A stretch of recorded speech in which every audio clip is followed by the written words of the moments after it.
I'm the simp side character for the female lead. After realizing I'd never get the girl, I started slacking off. Surprisingly, this made the female lead anxious. She bombarded me with messages demanding to know where I was. Annoyed, I replied, "Even working stiffs get weekends. Can I have a single day off?"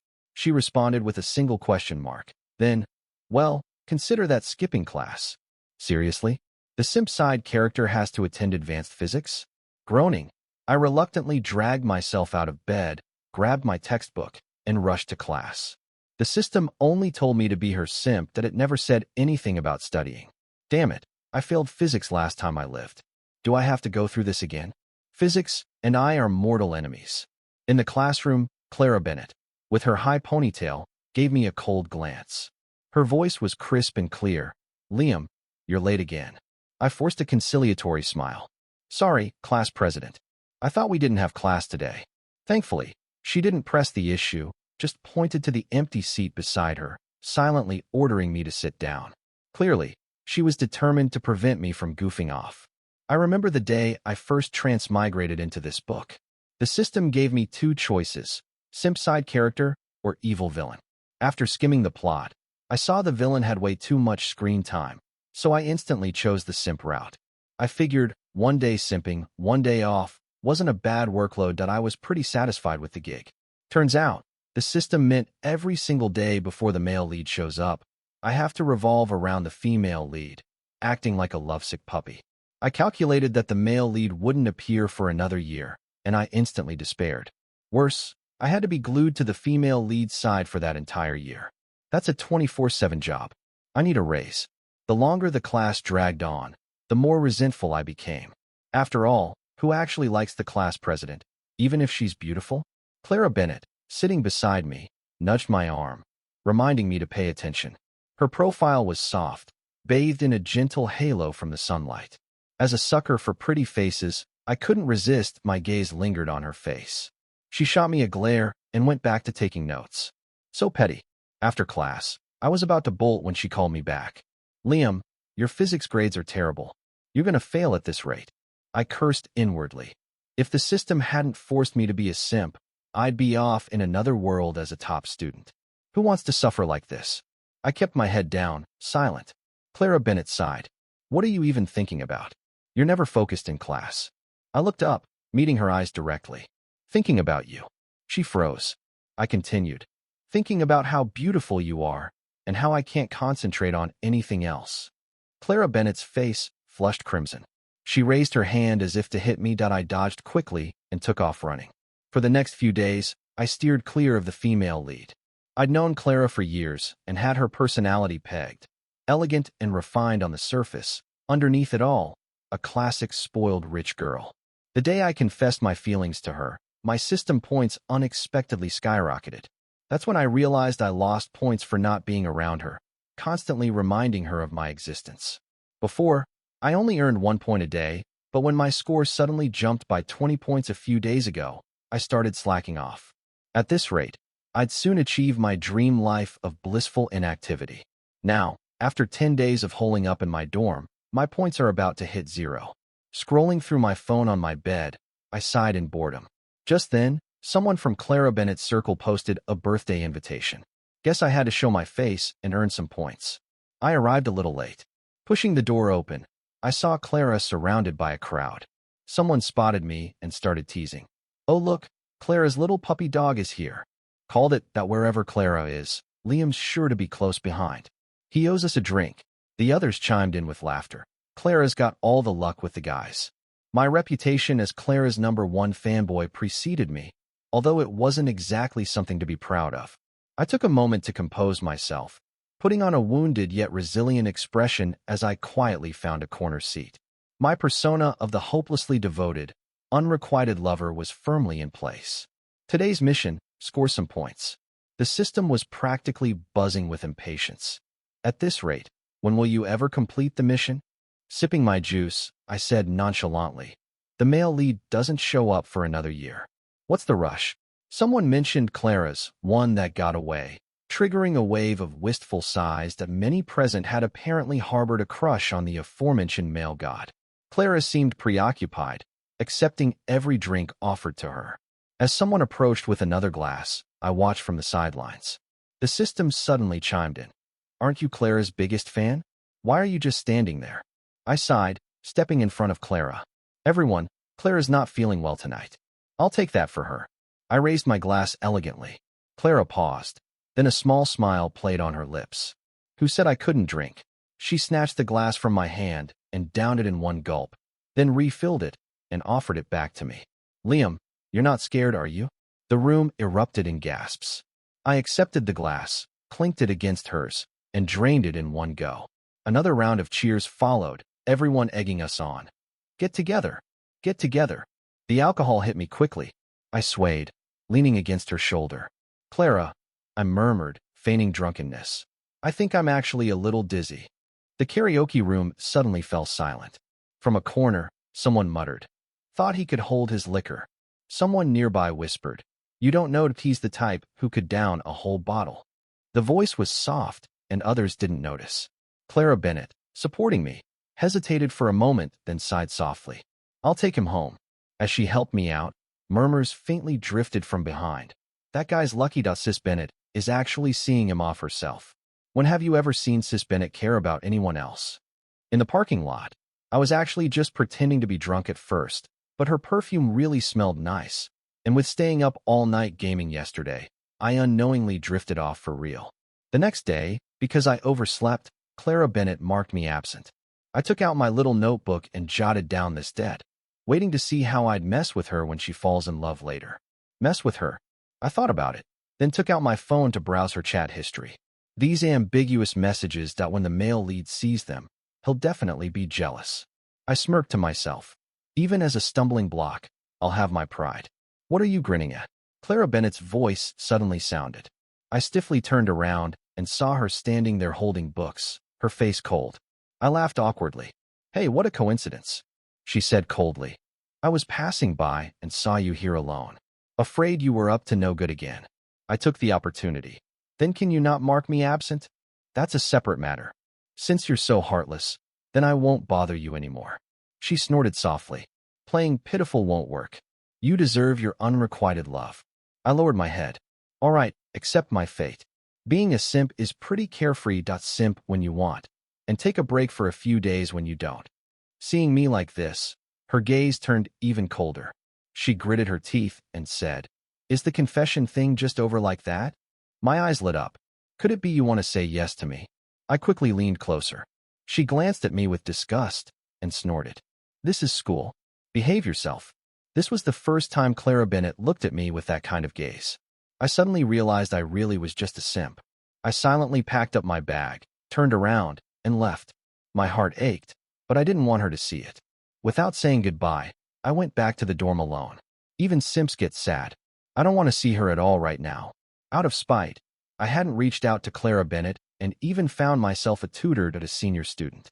This tutor wasn't quite what I'd imagined. My criteria were a top student, a tall beauty. She kinda ticked those boxes, but she still felt a bit off. The tutor was late, carrying a worn-out canvas bag. Her short hair was a mess, and thick black framed glasses hid most of her face.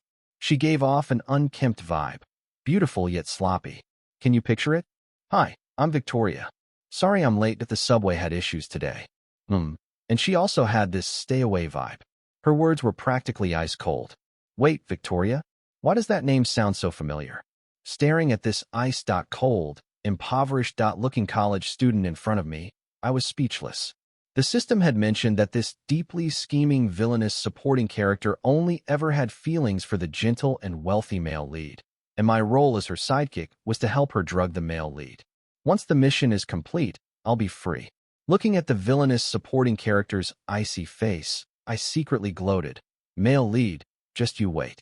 Aren't villainous supporting characters in stories supposed to have seductive smiles? Oh no, I can't pull off that kind of laugh. The villainous supporting character shot me a disdainful look. "Student, if you think it's too expensive, you can have fewer sessions, but the hourly rate is non-negotiable." Me? Victoria became my tutor? But this villainous supporting character was way off from what I expected. She was meticulous, rigid, and frighteningly cold. Staring at the dense red marks all over my test paper, I glanced at Victoria's ice-cold face again, wanting to pick a fight. Her way of speaking was colder than a winter's day, and I, the paying customer, was not happy. Could you not be so icy? Try to sound a little more human. She said expressionlessly, Student, you've gotten this question wrong so many times. It seems your IQ might not be up to par. I rolled my eyes. No wonder the male lead isn't interested in you. Male lead? What are you talking about? She looked at me, confused. Today, she changed her look. She took off her glasses. She tied up her hair and put on some light makeup. Surprisingly, she was actually quite pretty. Her features were delicate, eyes and brows like brushstrokes in a painting. Her lips were red, teeth white, and her skin as smooth as porcelain. If Clara Bennett was an unattainable fairy, then Victoria was an otherworldly ice beauty. I sized up her faded hoodie and washed out jeans. Being this pretty, why don't you become a streamer? Thanks for the suggestion, she said. Maybe another time. Can we focus on the questions now?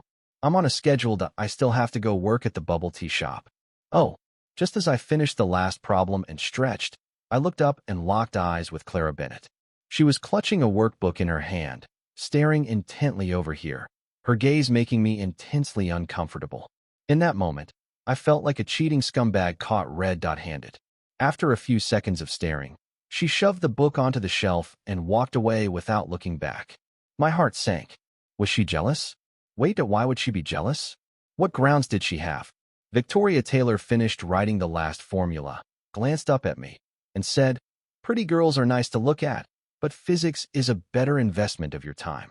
Knowledge is something you earn and keep, but beautiful women will never truly belong to you. I retorted, annoyed. Well said. This time, I was genuinely angry. And I didn't go looking for Clara Bennett for days. Life away from Clara Bennett wasn't peaceful either. One day, I was at a bar with friends when we ran into a couple of social media influencers. I'd seen them at Clara Bennett's parties before, and now they crowded around, trying to get me to drink. I politely refused. Sorry, I don't drink with people I'm not familiar with. That woman, like a rabid dog, grabbed my arm and sneered. Liam, what are you pretending to be all high and mighty for? I'm toasting you because I think you're worth it. Do you still think you're the young master of the Hayes family? Your adoptive parents disowned you a long time ago. You better let go, or I'm calling the police. Go ahead and call. Are you still hoping Clara Bennett will come to your rescue? She's got no time to care whether you live or die right now. I clicked my tongue in annoyance. Although I'd learned some self-defense, I don't hit women. Just as I was hesitating, a figure pushed through the crowd and shoved the influencer aside. It was Victoria Taylor, wearing her milk tea shop uniform. How dare you push me? The influencer shrieked. You low-life shop girl, that I'll make sure you can't survive on this street. Seeing the situation about to spiral out of control, the bar owner promptly appeared. Young Master Liam, are you all right? He turned to the group of influencers. Should we call the police? This gentleman is our valued guest. He'd been hoping to get me to invest, but this commotion probably ruined his chances. Victoria Taylor and I walked down the midnight street. She'd just gotten off work and ran into this mess, looking utterly dejected, but I was pondering a deeper question. If Victoria Taylor had never fallen to rock bottom, never tasted despair, would she still have become who she is now? Would she still have become that hateful villain? Although she was taciturn and aloof, she was kind at heart. Why couldn't she have a bright future? Since the author isn't willing to give you a chance, then let me this restless male supporting character change the plot. Hungry? Want to grab some late-night snacks? She hesitated for a moment, then finally nodded in agreement. She was still wearing her milk tea shop uniform, the yellow fabric stark against the dim lighting. I frowned. You're off work. Change already. Surprisingly, she didn't retort coldly. She silently took off her jacket, revealing a convenience store uniform underneath. I couldn't help but ask, Victoria, you're not still working part-time at the convenience store, are you? She nodded slightly. Victoria Taylor had a seriously ill mother, a younger brother in high school, and a father in jail for fraud. I was shocked when I learned all this. What about your plans for graduate school? She gave a wry smile. You know how things are at home. I nodded that it was all mentioned in the original novel. Before my transmigration into this book, I'd had a tough life too. Chatting, I learned she also knew how to draw. My eyes lit up. Have you ever considered working in game art? She hesitated for a moment, but declined. Not right now. If you were to do it now, I'd be willing to invest 2 million.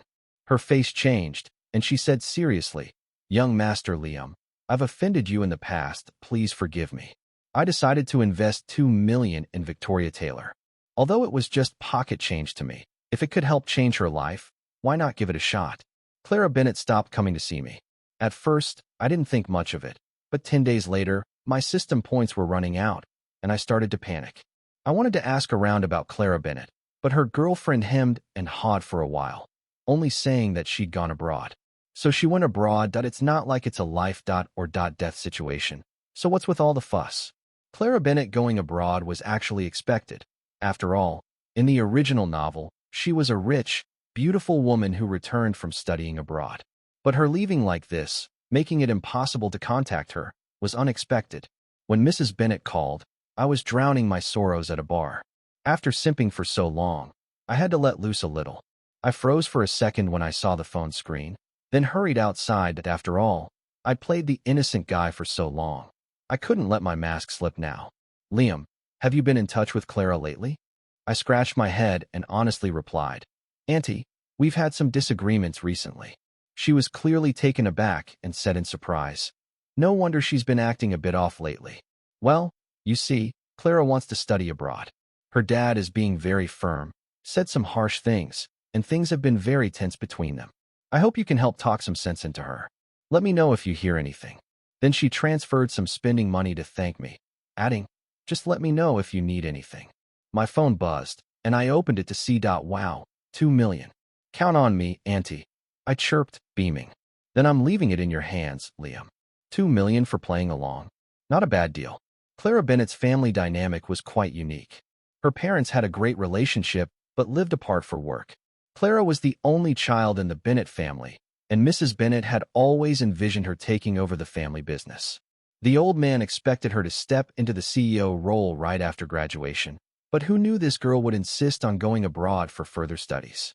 This infuriated Mr. Bennett, who promptly froze her credit card and instructed relatives and friends not to give her a dime. I texted her tentatively, "Miss Bennett, where are you? Your humble servant misses you terribly."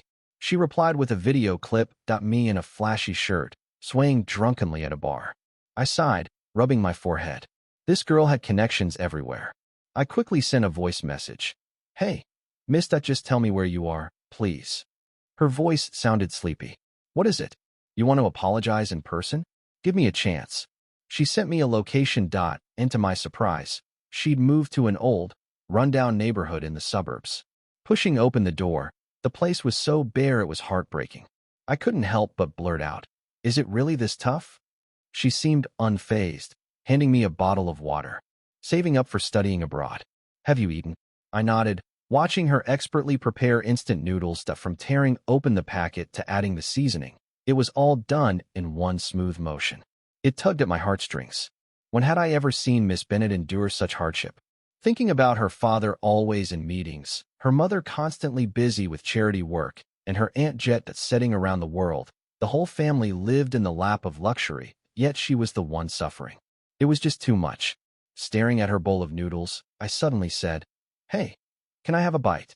She smiled wryly and pushed the bowl towards me.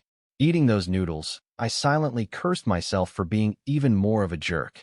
Clara Bennett sighed softly and got up to cook another bowl. After eating, I sprawled on her worn-out little sofa, completely content, watching her clear the dishes. For a fleeting moment, I imagined we were just an ordinary couple. The thought sent a shiver down my spine, and I quickly changed the subject. "So, tell me about your study abroad plans. If it's feasible, I can sponsor you."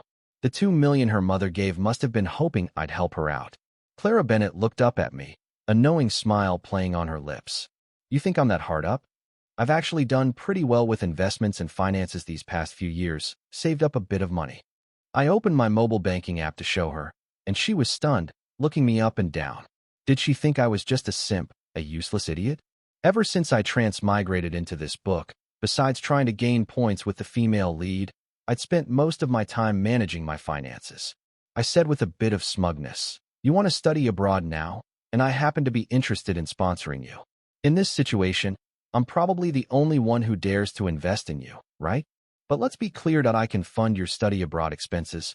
but you have to agree to one condition. She agreed, almost without thinking. I chuckled inwardly. When the male lead shows up later, I could just find any excuse to see her. I decided to sponsor Clara Bennett to study abroad not because I had much faith in her, but mainly to make her owe me a favor so I could have more control. Seeing her grateful expression, I couldn't resist teasing her. If you really think I've helped you a lot, why not give me a grand gesture? Call me your benefactor.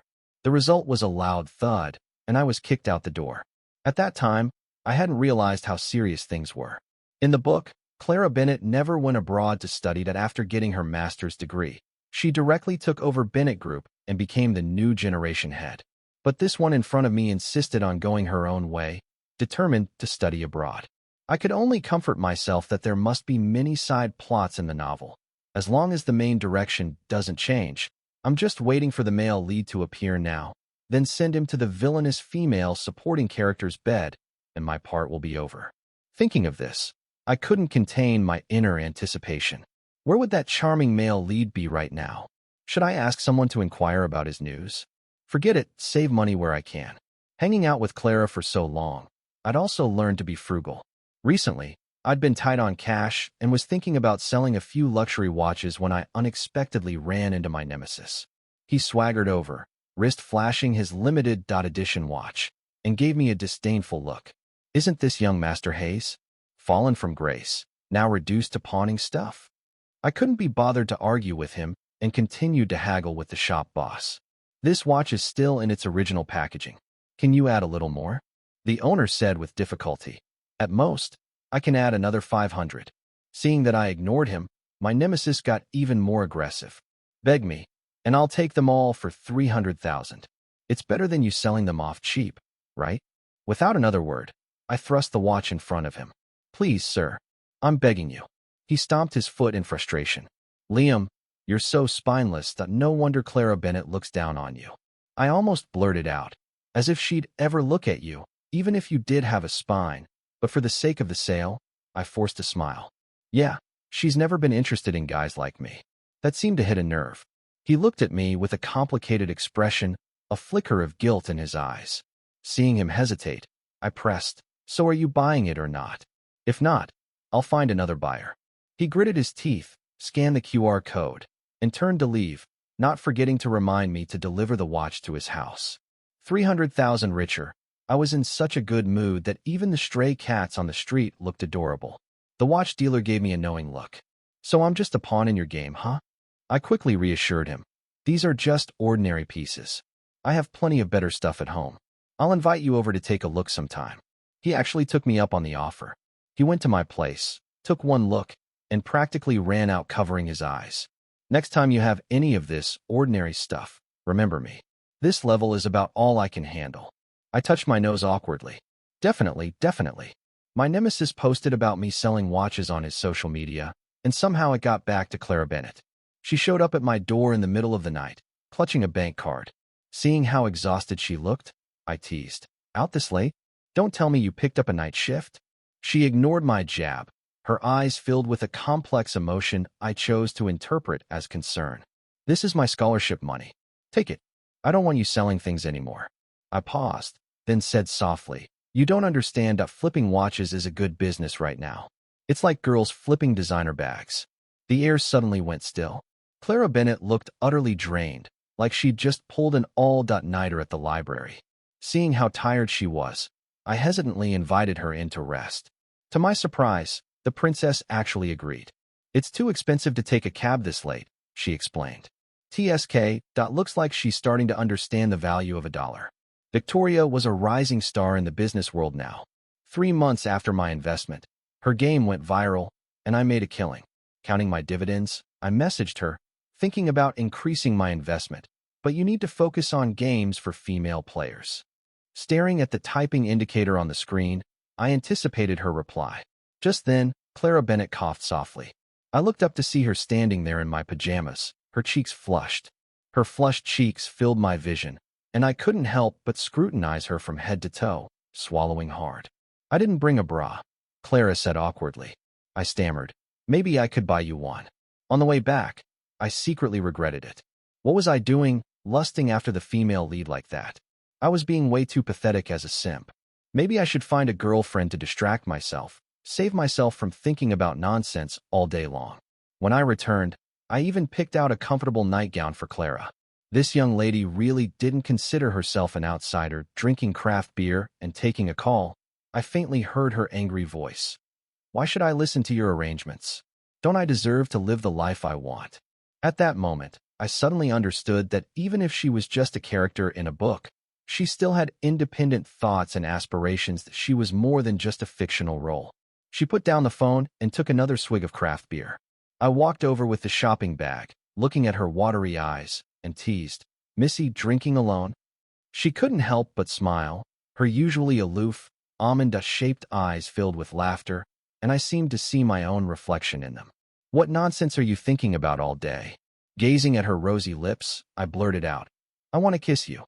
The words were barely out of my mouth before I regretted them. I awkwardly laughed and stepped back. I didn't mean it like that." She moved closer to me, wrapping one arm around my waist and the other around the back of my neck, then kissed me. I dazedly glanced at her, seeing only teasing in her eyes, as if mocking my hesitation. Who's afraid of who? When I came to my senses, my arms were already around her slender waist, the touch so soft it was intoxicating. Clara was pushed to the floor, her towel loosened, and my gentle caress elicited a soft moan. She tightened her arms around my neck, deepening the kiss. Just then, the phone rang. Seeing Emma's call, I jolted and pushed Clara away to answer. "What is it? What's an escape room game?" I suppressed my anger. "It's a puzzle-solving game where players have to escape a locked room within a limited time by finding clues." "I don't know much about it specifically," Emma thoughtfully replied. "That kind of niche game sounds interesting. I'll look into it." I angrily hung up the phone, coming to my senses. I looked at Clara and immediately felt guilty. No matter how beautiful she was, she belonged to the male lead. I shouldn't cross the line. I helped her straighten her pajamas. "Go change clothes." She rubbed her brow, hurt in her eyes. "Liam, what am I to you? Just a score-keeping tool." I stared at her in shock, my voice trembling. "You know about this? I could hear you talking to that system from the first day you approached me. Have you ever been genuinely good to me?" She laughed self-deprecatingly. "Everyone says you're head over heels for me, but have you ever really liked me?" I didn't dare meet her gaze, licking my lips as I spoke. "You're destined for the male lead. When he appears, you'll fall deeply in love with him, and you'll even give up your studies to go back and inherit your family business." She gazed at me for a long time, her eyes filled with disappointment. Does such a person really exist? I really want to meet him and see if someone can truly make me give up my dreams of all these years. "Liam, let's wait and see that if your plot comes true, or if I am the one who's real." Clara Bennett left. I frustratedly ran my hands through my hair. This mission is killing me. To help Victoria understand escape room games, I introduced her to William Fitzgerald, a veteran player. William Fitzgerald was very cold at first and even grumbled to me. "Girls who play this probably just want to pick up guys." I explained, "Maybe she wants to get into game development or something." He said without hesitation, "Absolutely impossible."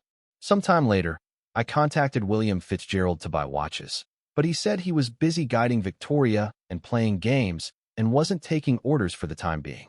I was speechless. "Didn't you say she just wanted to pick up guys?" William Fitzgerald sent a message sounding wrong. "She's paying too much, $1 for 100 per day, and she doesn't even want the principal back. It's way better than selling watches." That made sense. Looking at the watch on my wrist, I fell into thought.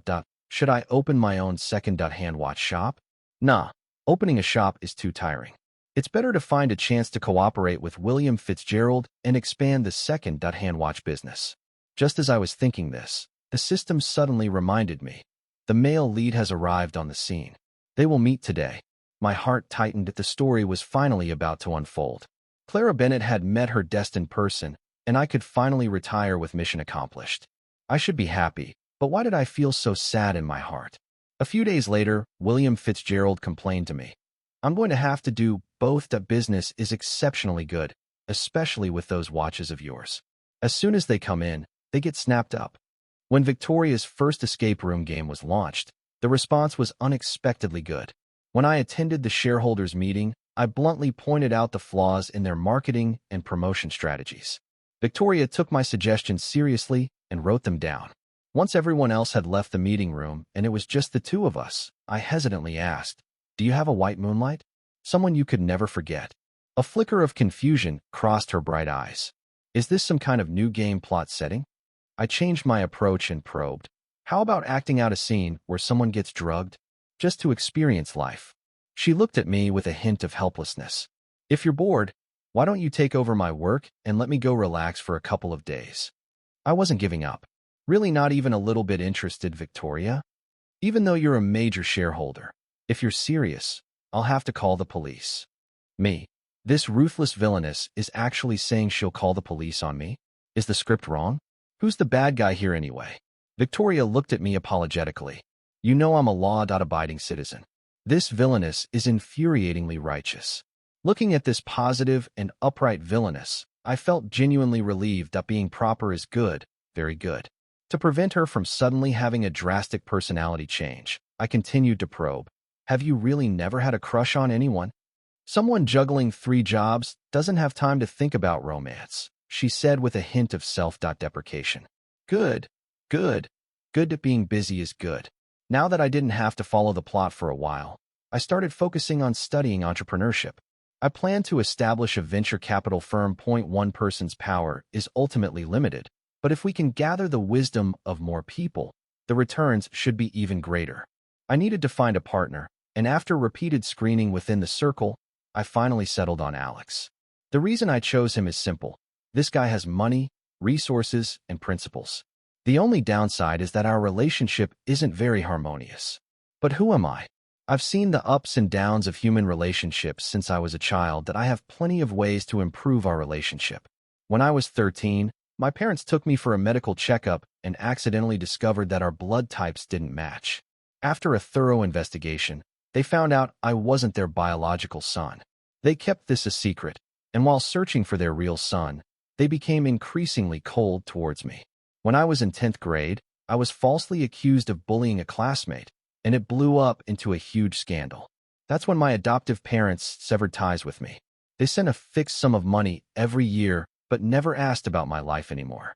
It was also around that time that the system approached me, and I remembered everything from my previous life. I started pursuing Clara Bennett, the school beauty, who I wouldn't have even glanced at before. Being Clara Bennett's lapdog is actually pretty easy. Her attitude towards me is lukewarm, just the right amount of indifference. On the contrary, because I'm often around her, it saves me a lot of trouble. Even if someone wants to mess with me, they have to think twice about Clara Bennett's reputation. Alex Carter, on the other hand, has been a good friend since childhood. Even knowing I'm a fake young master, he didn't distance himself from me. It's me who neglected him to earn points. Back then, he was disappointed in me, thinking I only knew how to chase girls all day long and had no ambition. But bro, chasing after her is my mission. Otherwise, where would I get points to exchange for stuff? I really had a hard time explaining myself. When I went to find Alex Carter, he was still a bit awkward. "Don't thank me just because I said a few words for you. I just can't stand them bullying people. It has nothing to do with you." Me. Did someone talk bad about me again? But that's not the point. I put on a professional smile to make myself look more professional. "I'm here to talk about cooperation." He seemed to realize he had misunderstood something, coughed softly, and used drinking coffee to cover up his embarrassment. "What kind of cooperation could we have? Someone like you who only cares about dating all day that I wouldn't dare to cooperate with. I'm planning to open a venture capital firm recently. I remember you used to be very interested in investment. These are some projects I've invested in. Take a look. I'm quite confident in my judgment." He raised an eyebrow, seemingly not quite believing it. I calmly handed over the proposal. "In the area of investment, I think I'm still a bit talented. Putting aside personal grudges, cooperating with me should be a good choice." Alex Carter put away his arrogant attitude, picked up the proposal, and glanced at it. "Leave it here. I'll seriously consider it." Seeing that my goal was achieved, I nodded and took my leave. Clara Bennett's study abroad plan fell through. The news came suddenly, and I was very surprised she had already received an offer from an Ivy League university with a full scholarship. I've seen her application materials and transcript. Her qualifications are excellent, and she had just recently obtained her visa. Everything was ready, and logically speaking, this kind of unexpected situation shouldn't have happened.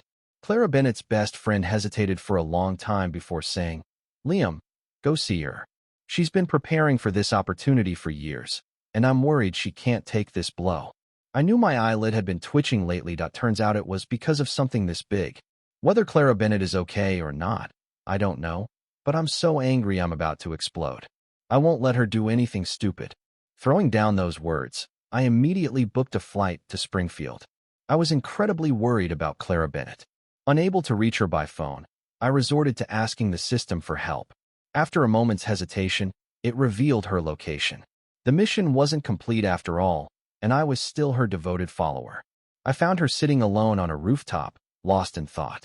She clearly hadn't expected me and looked startled. "So you ran away. No one could find you. My education is my own business. You needn't worry." I turned to leave, but she hurried after me, catching my sleeve. "Stay with me. The moon is beautiful tonight." "Not in the mood," I said dismissively. A smile played on her lips. "I'm sorry for making you worry." I ignored her, but she pressed on, undeterred. "The main character you mentioned, that we do know each other. But after reconnecting, I realized he's just a regular classmate. He's nothing special to me. Did you misunderstand something?" Then she added, "Liam, it's always been you." Perhaps it was the gentle night breeze or the soothing chirping of insects, but the night felt strangely poetic. My resolve wavered, as if agreeing would make her mine forever, but I knew that was impossible. She was the story's heroine, and a supporting character like me shouldn't harbor such hopes. "You should focus on sorting out your own situation first," I said softly. "If I become resolute, will you accept me?" she whispered. What did resolute even mean? There was no right answer, so I remained silent. Clara Bennett leaned against the railing, pointing at the North Star. "Life is a vast wilderness. The world is ours to explore, Liam. I yearn for freedom. I don't want to be bound by any shackles." A rare smile illuminated her face, making her radiant. She was such a fiercely independent woman. Suddenly, it dawned on me. The protagonist had already broken free from the script, while I was still clinging to the plot. I'd never truly treated them as equals. My supposed omniscient perspective seemed ridiculous. In the end, Clara Bennett persuaded her father, and her study abroad plans went ahead. This whole situation was actually a power struggle between her and her father, and fortunately, she won the right to choose for herself. I carved my own path too, earning significant profits after founding a venture capital firm. Then I got involved in charity work in rural mountain areas, which I loved. Alex Carter always asked, puzzled, "Why go to all this trouble? Wouldn't it be easier to just donate money? Things given as handouts, that how can people cherish them?" I replied, "Creating job opportunities is what gives them hope." Alex suggested I take the civil service exam, saying I was suited for grassroots work. I joked, having transmigrated once is rare enough. Let's not be so down to earth. He remained his usual unapproachable self, frowning at me often, but whenever the company hit a snag, he was the first to step up. Recently, there was an unexpected discovery. William Fitzgerald was actually the heir to a wealthy family. I even attended his family recognition ceremony. Everyone thought we'd clash, but when we met, he first ranted about Victoria for ages, then went on about Clara Bennett. It turned out she'd been buying my used watches from him at a premium. "Am I just a tool for you guys?" he sighed. These things surprised me. Clara had never mentioned any of it. Interestingly, according to the script, William was supposed to be a petty villain, clashing with me over status and pining for Clara. In reality, he was grateful, saying my premium watch purchases had given him college startup funds, laying the groundwork for his success. Clearly, I was the only one still rigidly stuck to the plot. Seeing the story unravel, the system said pathetically, "This was my first assignment." I comforted it, "Don't be too sad. Your future performances might not be any better." The already dejected system got so mad it vanished. My days were simple but fulfilling.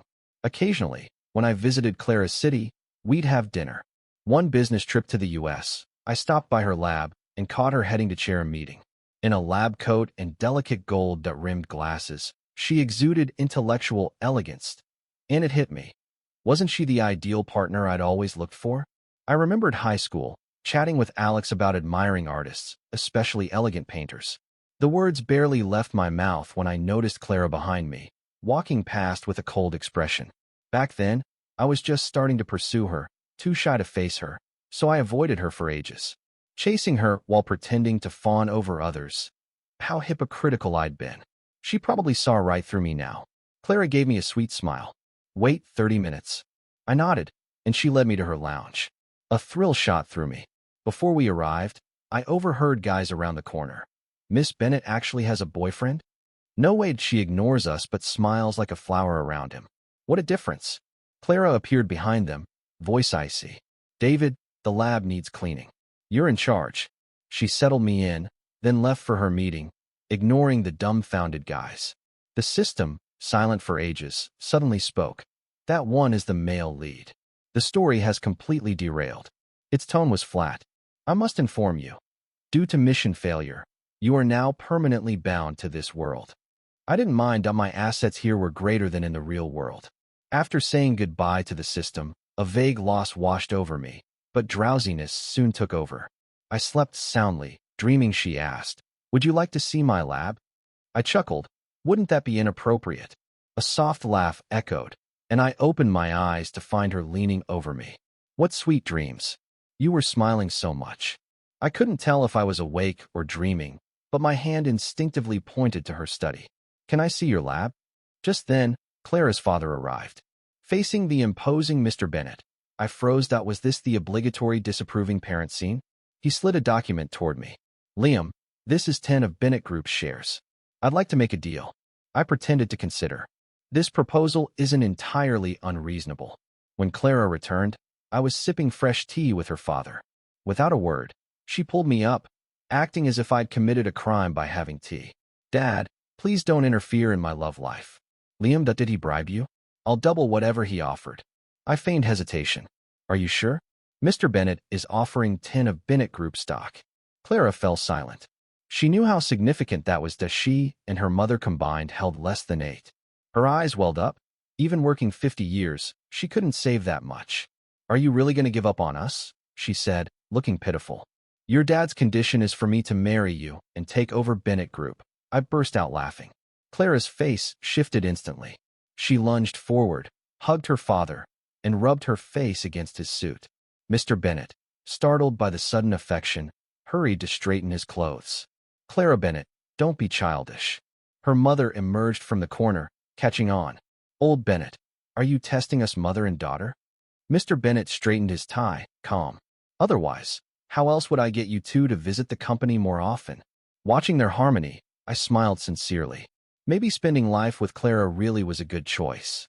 Glancing at Mrs. Bennet, I thought, this future mother-in-law is the company's star designer.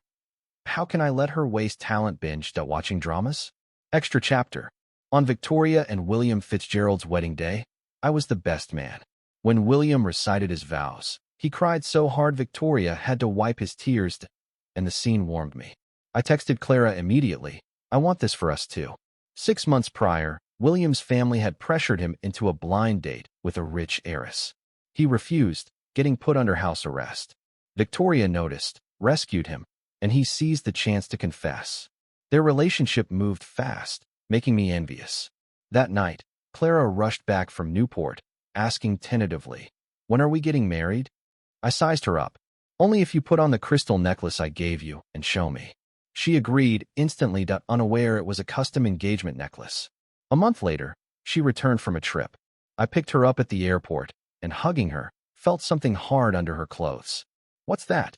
She took my hand, guiding it to her neckline, eyes twinkling. "The crystal necklace, of course." I froze, then whispered in her ear, "Clara Bennet, will you marry me?"